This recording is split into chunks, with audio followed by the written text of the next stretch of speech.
We would like to send out a special thanks to the fun and challenging Best Fiends, the infamously impossible-to-put-down puzzle game.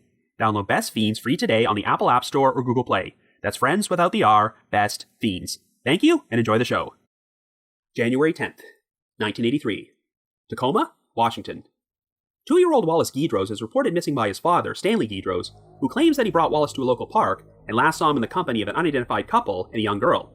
28 years later, Stanley is charged with an unrelated murder and confesses that he accidentally killed Wallace and disposed of his body.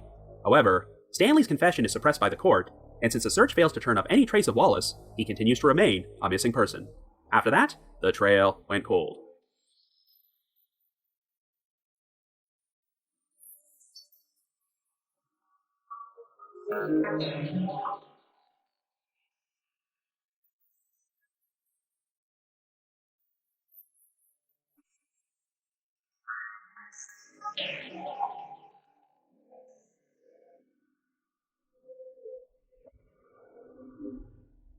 Hello everyone, and welcome to our latest episode of The Trail Went Cold.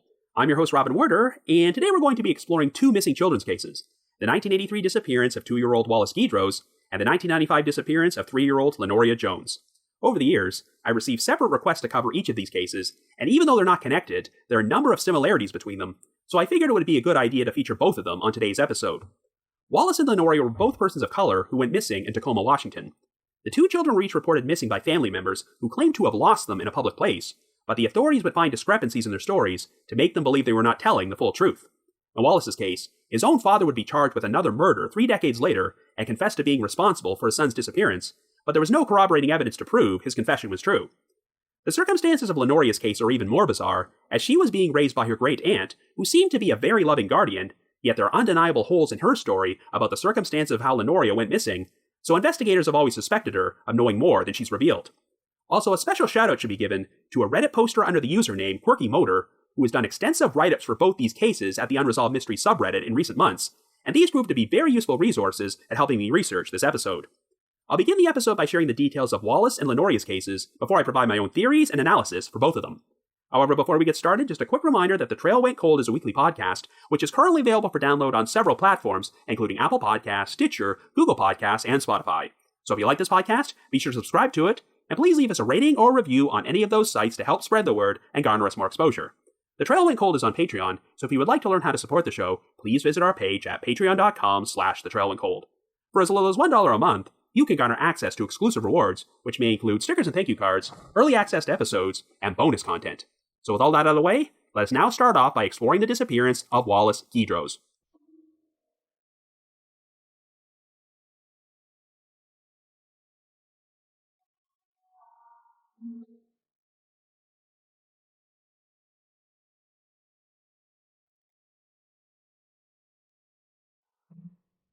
Our first story begins in Tacoma, Washington in 1983.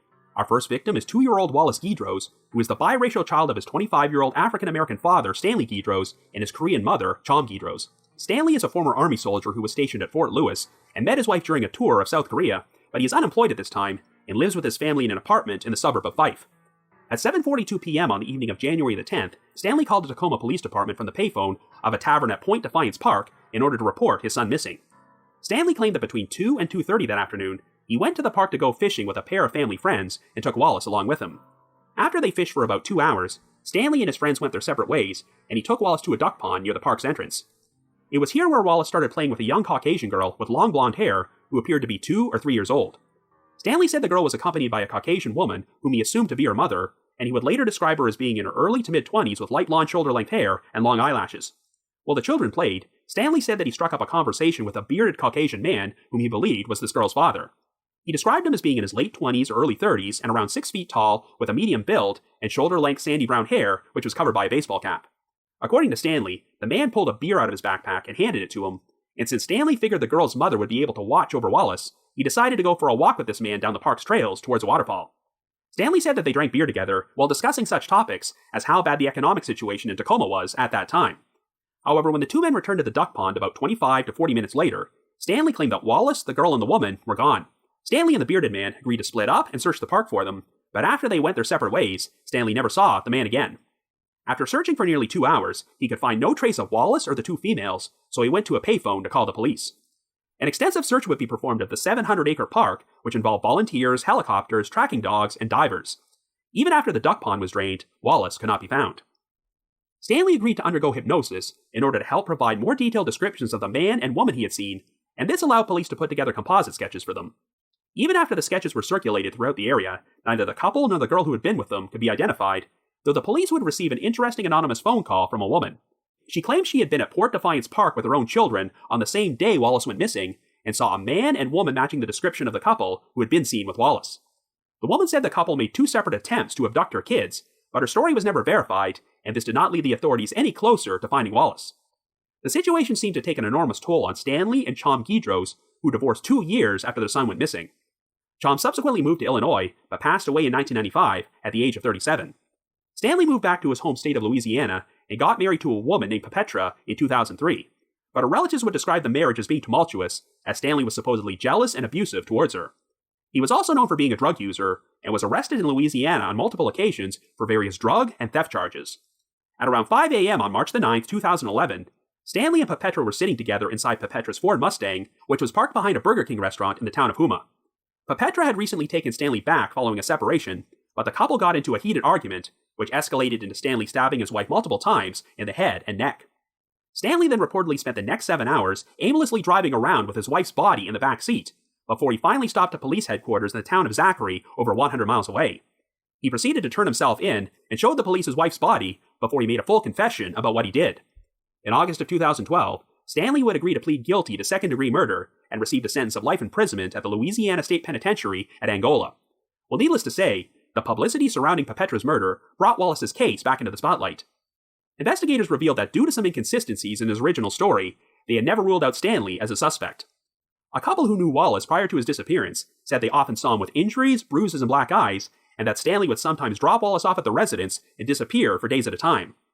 Police had also uncovered a Child Protective Services report from 1982 in which they investigated a head injury Wallace had suffered, though Stanley told a caseworker it was the result of Wallace accidentally pulling a cord, which caused an iron to fall off an ironing board and strike him in the head. A cold case detective with the Tacoma Police Department decided to travel to Louisiana to re-interview Stanley in prison. He was interviewed multiple times and kept giving different versions of his original story until he finally broke down and made a full confession to causing Wallace's death. Stanley claimed that he did take Wallace to Point Defiance Park to go fishing that afternoon, but his story about the couple and the girl were completely fabricated. Instead, Stanley took Wallace back to their apartment and put him in his high chair to feed him until Wallace started, quote-unquote, acting fussy. This prompted Stanley to angrily lash out and backhand Wallace, which caused him to accidentally fall out of his chair and hit his head on the floor.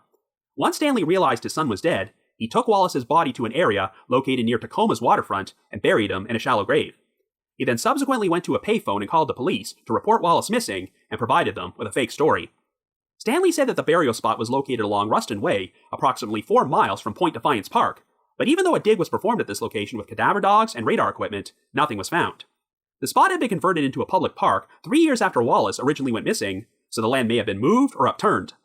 Forensic anthropologists stated that even if Wallace had been buried there, the soil and moisture, combined with the boy's size and young age at the time, made it unlikely his remains would ever be recovered. However, investigators still believe that Stanley's confession was genuine, and the medical examiner's office would even issue an official death certificate for Wallace, listing his death as a homicide caused by blunt force injury to the head. In September of 2014, Stanley was extradited from Louisiana to Washington, where the Pierce County prosecuting attorney charged him with first-degree manslaughter. However, when Stanley appeared in Pierce County District Court 5 months later, he pled not guilty to the charge after seemingly recanting his confession. Stanley's defense team moved to dismiss the case because of a Washington law known as the corpus delicti rule, which requires prosecutors to present other evidence besides a confession if they want to prove that a crime has occurred.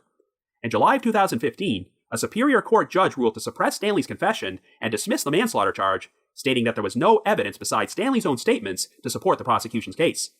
Stanley continues to remain in prison for the murder of his wife, but his alleged role in his son's death has never been corroborated, and Wallace is still missing.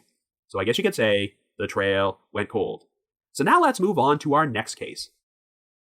Our second story begins in Washington State in 1995, and our second victim is 3-year-old Lenoria Jones. Lenoria is an African-American child who was originally born in Spokane, but her biological mother, Deidre Jones, struggled with drug addiction and used drugs during her pregnancy, so Lenoria was born with cocaine in her bloodstream. Since Deidre was deemed unfit to take care of her daughter, and the identity of Lenoria's biological father was unknown, The child would spend the first 2 years of her life living in foster care and with various relatives before Deidre's legal parental rights were terminated. While Lenoria's maternal grandparents in Spokane were interested in adopting her, Deidre personally recommended that the child be placed in the care of Lenoria's 45-year-old great-aunt, Burlene Williams, a former Sunday school teacher who lived with her son and 3 daughters on South Sheridan Avenue in the Hilltop neighborhood of Tacoma, and she also ran a daycare from her home. Burlene looked after Lenoria for about a year and was in the process of legally adopting her through a private agency. However, at 9:42 a.m. on the morning of July the 20th, Burlene phoned the Tacoma Police Department from a Target department store on South 23rd Street to report Lenoria missing. She claimed that she took Lenoria inside the store, but at some point, they became separated, and Burlene could not find her anywhere. At first, the police did not have any reason to question Burlene's story, but when they checked the store's security tape, they found surveillance footage of Burlene walking through the front entrance alone. Lenoria was not with her, and there did not appear to be any footage of the child inside the store at all. Furthermore, it would turn out that Burlene had placed a call to her home at 8:47 that morning from a payphone at a 7-Eleven convenience store and told her daughter that she did not know Lenoria's whereabouts. Burlene then visited a few other locations, including a car wash, and made at least one other call to her home sometime between 9:15 and 9:20 before she arrived at the Target store and phoned the police. Burlene was unable to provide any explanation for why she waited 55 minutes after her original call before she reported Lenoria missing. When confronted with the fact that the surveillance footage showed Burlene entering the store without Lenoria, she initially replied, quote, "Well, maybe she wasn't with me." Burlene would be extensively interrogated by the police for 10 hours and wound up changing her story on numerous occasions. At various points, she claimed that Lenoria had wandered away from her home, had been abducted from the Target parking lot, was kidnapped by 2 unidentified black men near their residence, or was safe and living at an undisclosed location. Detectives said that whenever Burlene shared one of her stories, she would get to a certain point and then abruptly stop talking.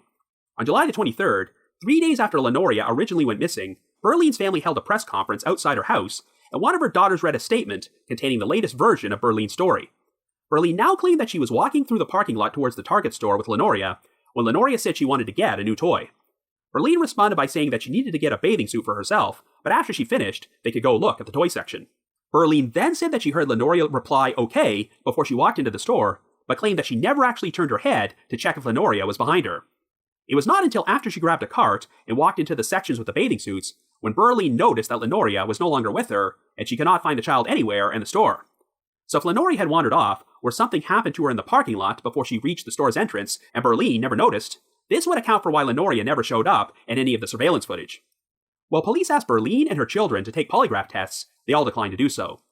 Investigators learned that the last confirmed sighting of Lenoria from anyone outside her family was when she was seen at church on July the 16th, 4 days before she was reported missing. In addition, her birth mother, Deidre, who was now living in Arkansas, told police that she had called Burlene's residence 2 days before Lenoria's disappearance and asked to speak with her daughter, but Burlene would not let her. Since Lenoria was still technically a ward of the state, the Department of Social and Health Services suspended Burlene's daycare license. A juvenile court commissioner would find Burlene in contempt of a civil order which had placed Lenoria in her home. Since Burlene refused to produce Lenoria or reveal where she would be placed under house arrest. Burlene's coin-appointed attorney appealed the decision, claiming that the only reason she kept changing her statements was because she had become nervous and distraught due to the constant badgering from law enforcement. The attorney pointed out that Burlene had no criminal record and accused the police of ignoring other avenues of investigation. After Burlene spent 4 months under house arrest, a Pierce County juvenile court judge finally decided to lift it, ruling that it had been proven that Burlene had intentionally withheld information about Lenoria. Burlene eventually moved to Spokane, but has not given any interviews to the media since 1995. Investigators ruled out most of Lenoria's relatives, including her birth mother and her maternal grandparents, as suspects, but they said they could not rule out Burlene. In 2006, the Washington State Patrol and the carrier Gordon Trucking launched the Homeward Bound program, in which the photographs of 15 missing children would be displayed on the sides of Gordon trucks in order to raise awareness of their cases, and one of the featured children was Lenoria. Even though she was only 3 years old, Lenoria had already been diagnosed with attention deficit hyperactivity disorder, also known as ADHD, and in the days prior to her disappearance, she was prescribed a tricyclic antidepressant called norpinephrine to control the condition. Since this drug is not ordinarily prescribed to young children, one theory which has been pushed forward is that Lenoria could have overdosed or suffered a fatal reaction to the drug, prompting Burlene to dispose of her body in order to cover up the whole thing, but no evidence has ever been found to support this theory. In 2015, the Tacoma Police Department's cold case detective, Lindsay Wade, announced that in August of 1995, an anonymous tipster called 911 and provided new information about the case which was not known to the public and could have been very helpful to the investigation. While she did not provide any specific details about this information, Detective Wade made it very clear that she really wanted the anonymous caller to come forward, stating, quote, "This person could be the key to solving this case if their information is correct," end quote. However, after nearly 26 years, there are still no answers about what actually happened to Lenoria Jones. So I guess you could say, the trail went cold. But before we continue, I would like to take a moment to talk about our sponsor, Best Fiends. Summer has finally arrived, and even though it's been a rough year and a half, I'd like to think that things might be getting back to normal. I'm particularly looking forward to doing activities I haven't been able to do for quite some time, such as attending a baseball game, watching a movie in a theater, or most importantly, attending podcasting events and meetups again. There is a possibility this summer will almost be normal, which, as it turns out, is super refreshing. And if you want your brain to feel like it's summertime all the time, download Best Fiends. Trust me, Best Fiends was a godsend last summer when I was cooped up indoors and couldn't do much of anything, but it was a good way to keep my brain refreshed when I couldn't do the traditional summertime activities. Once you start playing Best Fiends, you don't want to stop, and having spare time to play it this past year allowed me to make major progress on the game, and I recently made it to level 1600. Best Fiends is way more fun than the other matching puzzle games out there, and while playing it, 30 minutes can feel like 30 seconds. It's totally free to download, and the adorable collectible characters just keep coming. Best Fiends releases new challenges, characters, and themes all the time, just to keep you on your toes. There's just so much to love about this game, so give it a try, and let me know if you love it as much as I do. So download Best Fiends free today on the Apple App Store or Google Play. That's friends without the R, Best Fiends. Give it a try. Thank you, and enjoy the rest of this episode.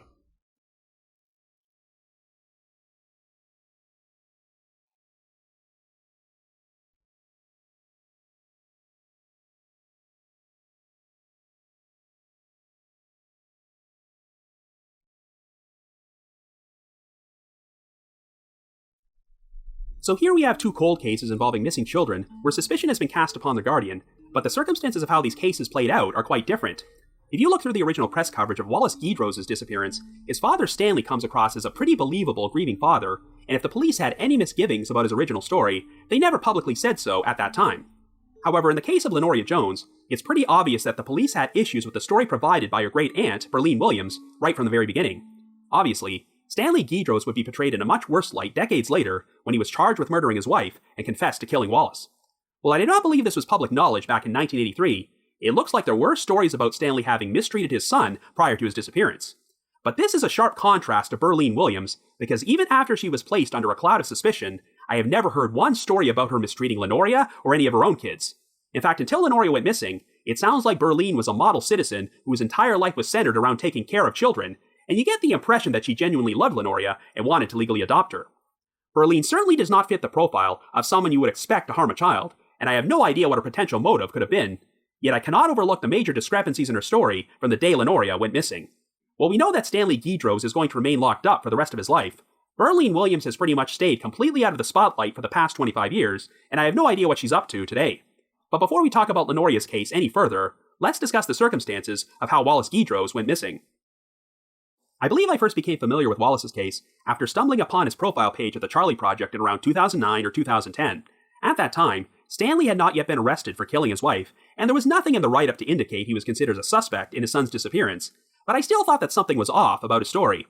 I try to avoid being judgmental about the actions of parents of missing children, particularly when dealing with older cases such as this, as the world was a much different place back in 1983, and parents were a lot less protective of their kids. However, if Stanley's story was true, his actions seemed pretty irresponsible for someone who was taking care of a 2-year-old. As you recall, Stanley claims that Wallace started playing near the duck pond with a young girl who was accompanied by a woman who appeared to be her mother. Stanley then started up a conversation with a man whom he assumed was the girl's father, and they spent the next 25 to 40 minutes walking around the park drinking beer until he returned to discover that Wallace was missing. I mean, I'm not saying that Stanley needed to be a helicopter parent or anything, but I don't think you'll find too many people who would feel comfortable with the idea of leaving their child next to a body of water for that length of time with strangers they don't even know, even if there is another child present. I also found it suspicious that even though Stanley was able to provide a detailed description of this man he supposedly conversed with, he never actually learned his name. I must admit that even though I found Stanley's story to be unbelievable, my initial impression was not that he necessarily caused his son's disappearance, but that he may have been lying about certain details in order to cover up some negligent behavior on his part. Perhaps Stanley left Wallace alone for a period of time in order to do something like score some drugs, which is when he was abducted, but in order to avoid telling the complete truth about this, Stanley fabricated a story about a non-existent couple and a little girl.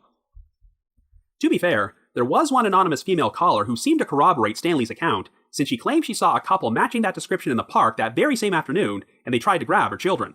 After hearing that, you could assume the couple was using the young blonde girl to lure other children for them to kidnap.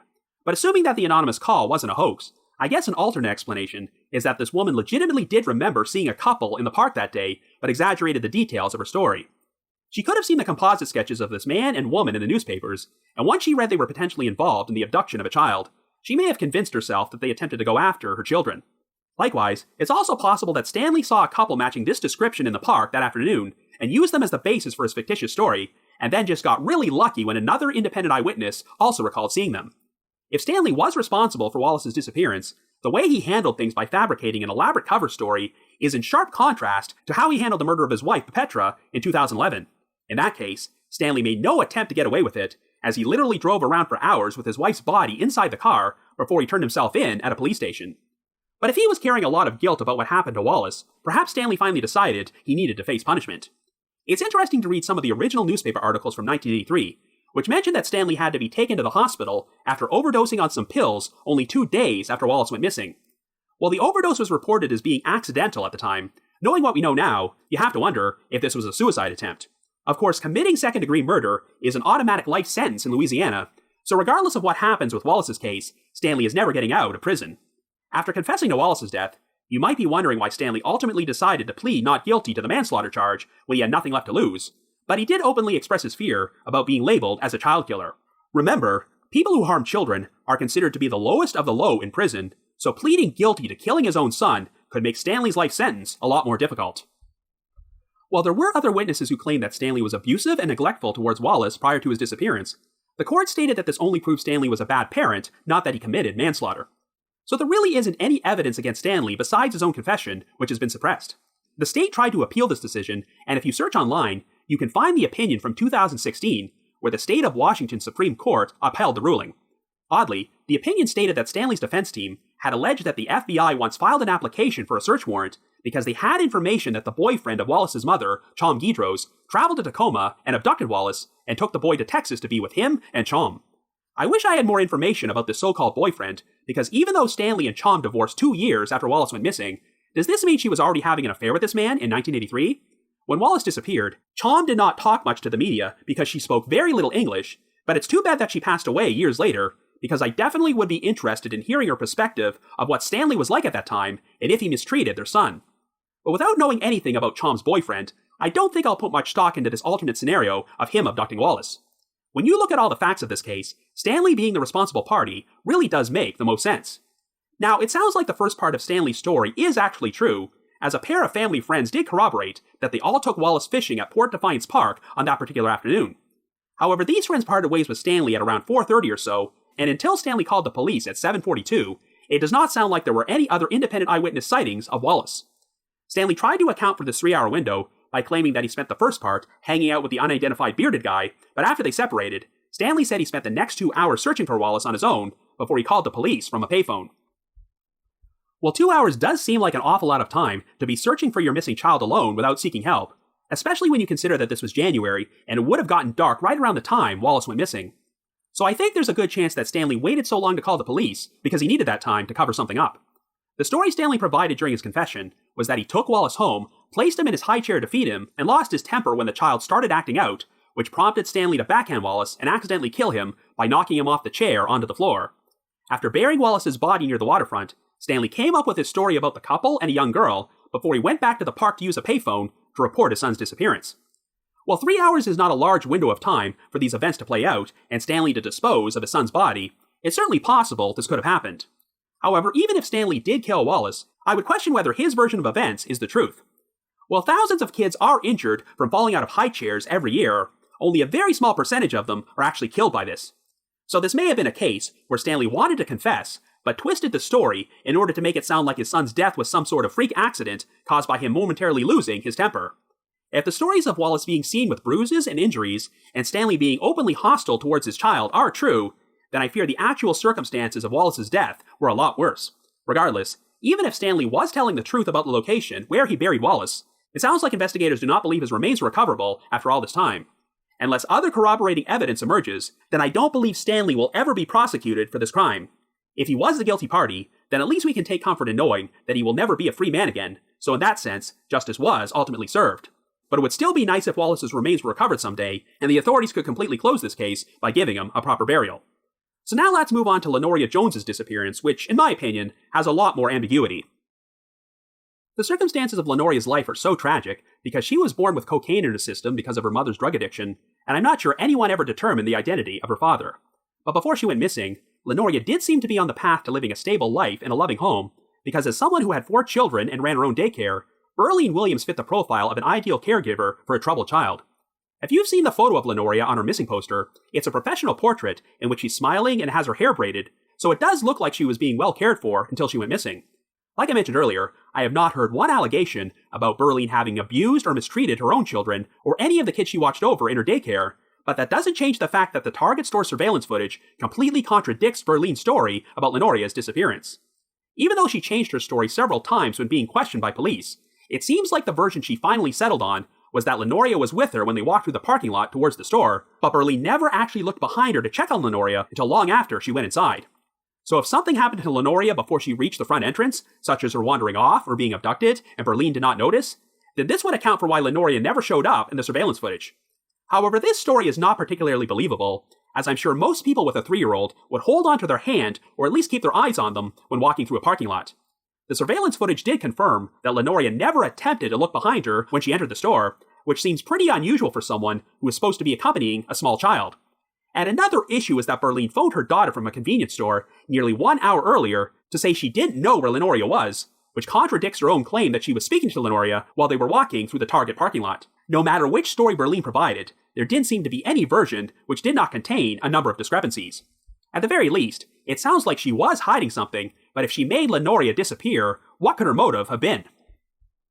I mean, given that Lenoria had already been diagnosed with ADHD, I'm sure she was not the easiest child to take care of, but it sounds like Burlene was lobbying really hard to adopt Lenoria, and if she had changed her mind, the child's maternal grandparents would have been more than happy to take her instead. The last independent eyewitness sighting of Lenoria from anyone outside Burlene's family were from people who saw her at church on June the 16th, 4 days before she was reported missing, though it doesn't sound like they noticed anything unusual about her. And we also have the account from Lenoria's biological mother, who claimed she phoned Burlene's residence on June the 18th, but was told she could not speak with Lenoria. So theoretically, anything could have happened to Lenoria during this 4-day window before Burlene decided to fabricate a cover story about losing her inside a department store to account for her disappearance. But if the whole thing was staged, why would Burlene call her daughter from the convenience store 55 minutes earlier to say that Lenoria was missing? Why not just call the police from that store and tell them that Lenoria disappeared from there? In online discussions about this case, one of the alternate theories which has been presented is that one of Burlene's own children could have been responsible for Lenoria's disappearance. So Burlene staged this whole thing in order to cover for them. According to the Department of Social Health and Services, the only complaint Burlene's daycare ever received concerned her 19-year-old daughter. While the specific details about this complaint were never released, it sounds like it was resolved when Burlene agreed to supervise her daughter directly and not leave her in charge. Of course, I don't have any information about Burlene's children, so I'm not going to outright accuse them of doing something to Lenoria, and if they did cause the child's death, it may have been the result of negligence rather than anything malicious. Remember, the police specifically said that the sighting of Lenoria in the church on July the 16th was the last time she was confirmed to be alive by anyone outside Burlene's family, so perhaps some sort of cover-up did take place. However, it's been nearly 26 years since Lenoria went missing, and it does seem surprising that Burlene and her 4 children could all keep their mouths shut for that long. It seems like one of the most prevalent theories is that Lenoria could have overdosed on norpinephrine, a medication she had been prescribed for her ADHD only days before she went missing. 3 years old is still relatively young for a child to be diagnosed with ADHD, but considering that she was already born with drugs in her bloodstream, I'm sure these were extraordinary circumstances. I did some research on norpinephrine, and it looks like it is primarily used for the treatment of depression, but it is described as being potentially useful to treat symptoms of ADHD. It has also been used for the treatment of cocaine dependency, though there is little evidence of its effectiveness for that. Today, the medication is approved for adults aged 18 years or older, and while a doctor may prescribe it to someone younger, it is not recommended for children. Some of the potentially serious side effects of norpinephrine include skin rash, seizures, or even death, which can occur during the first few days of starting the medication. I seriously doubt it would be prescribed for someone as young as 3 years old today, but back in 1995, there may have been less of an understanding of the drug's potential dangers.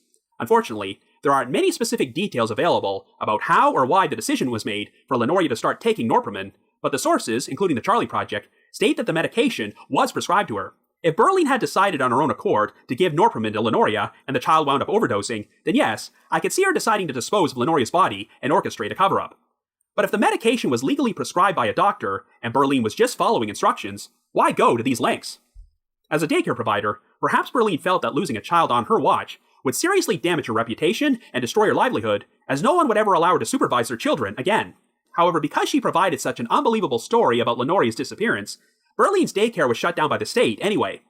I know that people can make bad, illogical decisions when they're panicking or under a great deal of stress, but if Lenoria's death was the result of something which wasn't Berlin's fault, I don't know why someone who seemed like such an otherwise responsible care provider would go to such lengths to cover the whole thing up and potentially face jail time. I just feel like these actions would require something a lot more serious than an accidental overdose on medication. During my intro, I made reference to a post about this case on the Unresolved Mystery subreddits, and looking through the comments, it seems like opinions are sharply divided, and there were some interesting points about how the inconsistencies in Berlin's story may have been greatly exaggerated by law enforcement and the media. Berlin claimed that the reason she kept changing her story was because of the pressure of being constantly badgered by the police. Berlin happened to live in Tacoma's Hilltop neighborhood, which was considered to be the most dangerous neighborhood in the city because it had been overrun with drugs and gang activity during the 1980s and early 1990s.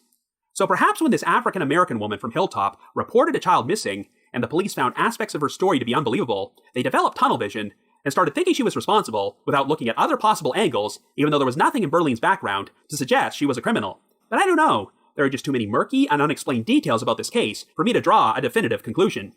It sounds like the key to this case might be the anonymous phone call which came into 911 in August of 1995, where the caller apparently provided exclusive information which could have blown the case wide open. I cannot imagine what this person might have said and if it pointed towards or away from Berlin, but we have one detective who has gone on the record and said this case could be solved if this person came forward. Unfortunately, so much time has passed that I'm not sure this person is even aware of how valuable their information might be. If I knew what this caller shared, I might have a better idea of what really happened in this case. As of now, I have no idea how a 45-year-old woman with a history of caring for children could suddenly become complicit in the disappearance of a 3-year-old, but at the same time, I also cannot overlook the fact that actual videotape evidence contradicts her original story. So overall, I am completely perplexed. All that being said, if you have any information on the disappearances of Wallace Guidros or Lenoria Jones, or you happen to be the aforementioned anonymous caller from 1995, please contact the Tacoma Police Department at 253-798-4721. That's 253-798-4721. But if you just have your own thoughts about what happened, feel free to leave me a comment or send me an email to robin.warder@icloud.com. That's robin.warder@icloud.com. Now, the reminder that The Trail Went Cold is on Patreon, so please visit patreon.com/thetrailwentcold to learn how you can support our podcast and become eligible for some pretty neat rewards. We produced a bunch of exclusive bonus episodes for our patrons in tiers 2 and 3, and this past month, I released an episode about the kidnapping of Jolynn Rogers, who happened to be the sister of famous professional wrestler Jake the Snake Roberts. And this episode not only examines the crime itself, but the troubling history of Jolynn's entire family and her upbringing at the hands of an abusive father. And for our patrons in Tier 3, I've also recorded another new audio commentary track, which can be played over a classic episode of Unsolved Mysteries. I'd also like to give a shout out to our most recent listeners who have signed up with us on Patreon this week, and they are Sydney P., Benny M., Jean M., Sean B., Krista B., Michael L., Melanie C., Thomas C., Will and Kat P., and 2 separate listeners named Kelly M. Thank you all so much for your support. In addition, I want to announce that this coming Saturday, July the 10th at 8 p.m. Eastern Time, we will be holding our next Unsolved Mysteries Live Watch Marathon, where you can join myself and your fellow listeners in our screening room while we view and comment on classic segments from Unsolved Mysteries. We've included a link to our screening room in the show notes for today's episodes, and you can also find them pinned to the top of our social media pages. So once again, our Unsolved Mysteries Live Watch takes place this coming Saturday, July the 10th at 8 p.m. Eastern Time, and we hope to see you there. And before I bring this episode to a close, I'd like to play a promo for the true crime podcast, Murder in Alliance. Hey y'all, my name is Maggie Freeling. I'm a journalist and producer, and I'm the host of Unjust and Unsolved. And I want to tell you about my new podcast, Murder in Alliance, a real-time investigation into a case that is so bonkers, it's hard to wrap your head around. Everyone in this town seems to have some kind of secret or interest in this victim, whether it be drugs, sex, or both. I'll be teaming up with Jason Baldwin from the West Memphis 3 and his organization Proclaim Justice to reinvestigate this murder from the ground in Ohio. If he slit her throat right here, there would be more blood on that sofa. We track down witnesses. You guys have got to understand what's at risk for me here. And even uncover massive police corruption. There were 2 officers that felt like their brotherhood, their staff, that could have been involved. This is the case of David Thorne and the murder of Yvonne Lane. Find and follow Murder in Alliance wherever you get your podcasts. Also, provided that it's safe enough to travel there, The Trail Went Cold is going to be appearing on Podcast Row at the very first CrimeCon UK, which is being held at the Leonardo Royal Hotel and Spa in London on the weekend of September the 25th and 26th. If you would like to purchase tickets to the event, we have a special promo code you can use to get a 10% discount. So to receive 10% off, visit crimecon.co.uk and enter the promo code COLD21. That's COLD21. In addition, I wanted to provide another reminder that I hold live streaming sessions on a platform called Get Vocal. Every Thursday night from 7 until 8 p.m. Eastern Time, I host what is essentially an after show for each week's podcast episode, where I have an interactive discussion about the featured case from said episode and answer questions and address comments from listeners. I always include a link to these sessions in our show notes, so be sure to check there for more information or visit getvocal.com. That's GETVOKL.com. I just wanted to give another shout out to my supporters at the Unsolved Mysteries message board at the Sitcoms Online forum and the Unresolved Mysteries subreddit. And like I just mentioned, the Unresolved Mysteries subreddit contains posts with interesting discussions about both of today's featured cases. I need to provide a big thanks to Miguel Foote, who edits and assembles this podcast together for me, and Vince Nitro, who composes the eerie music you hear on every episode. If you haven't already, you can like us on Facebook, follow us on Twitter, or leave us a rating or review on Apple Podcasts, Stitcher, Google Podcasts, or Spotify. So have yourself a good week and join us next Wednesday for another brand new episode of The Trail Went Cold.